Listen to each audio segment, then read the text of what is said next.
ജൂതന്മാരുടെ ചെയ്തിയെക്കുറിച്ച്, മുൻപ് വേദം നൽകപ്പെട്ട ആളുകളുടെ ചെയ്തിയെക്കുറിച്ച് അള്ളാഹ് പറഞ്ഞതാണ്.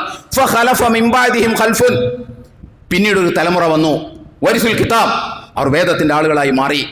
എന്നിട്ട് അവരെന്താ ചെയ്തത്? യഖുദൂന അർള ഹാദൽ അദ്നാ വയഖൂലൂന സയുഗ്ഫറു ലനാ. എന്താ അവർ ചെയ്യുന്നറിയാമോ? അധമ ലാഭങ്ങൾ വാരിക്കൂട്ടുകയും എന്നിട്ട് അള്ളാഹു ഞങ്ങൾക്ക് പുറത്തു തരും എന്നവർ വിചാരിക്കുകയും ചെയ്തിരുന്നു.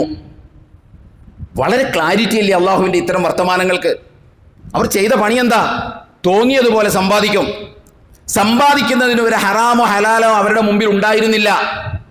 നേട്ടങ്ങളും ഇഷ്ടങ്ങളും നഷ്ടങ്ങളും നേട്ടങ്ങളും കോട്ടങ്ങളും നോക്കിയാണ് അവർ സമ്പാദിച്ചിരുന്നത്. അല്ലാണ്ട് അള്ളാഹുവിന്റെ വിധിവിലക്കുകളല്ല അവർ പരിഗണിച്ചിരുന്നത്. അങ്ങനെ കണ്ണി കണ്ടതൊക്കെ വാരിക്കൂട്ടും. ദൈവികമായ കൽപ്പനകൾ ആ വിഷയത്തിൽ അവർ പരിഗണിച്ചേയില്ല. എന്നിട്ട് തങ്ങൾ കുറ്റവാളികളായി പോയി എന്ന് വിചാരിച്ചവർ നടക്കുകയാണെങ്കിൽ ആ ബോധമെങ്കിലും അവർക്ക് ഉണ്ടായിരുന്നു വിചാരിക്കാം.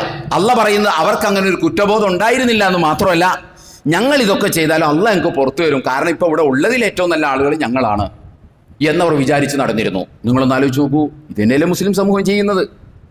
മുസ്ലിം സമൂഹം ഇത് തന്നെയല്ലേ ചെയ്യുന്നത്? ഇന്ന് മുസ്ലിം സമൂഹത്തിലേക്ക് നോക്കിയാൽ അവരുടെ മുൻപിൽ സമ്പാദിക്കുന്നതിന് ഹറാമോ ഹലാലോ ഉണ്ടോ? ഇല്ല. ഒരു ഹറാമോ ഹലാലോ അവരുടെ മുമ്പിലില്ല. ലാഭമാണോ നഷ്ടമാണോ എന്നുള്ളതുള്ളൂ, നേട്ടമാണോ കോട്ടമാണോ എന്നുള്ളതുള്ളൂ. അവരുടെ മുമ്പിൽ അത്രയേ ഉള്ളൂ.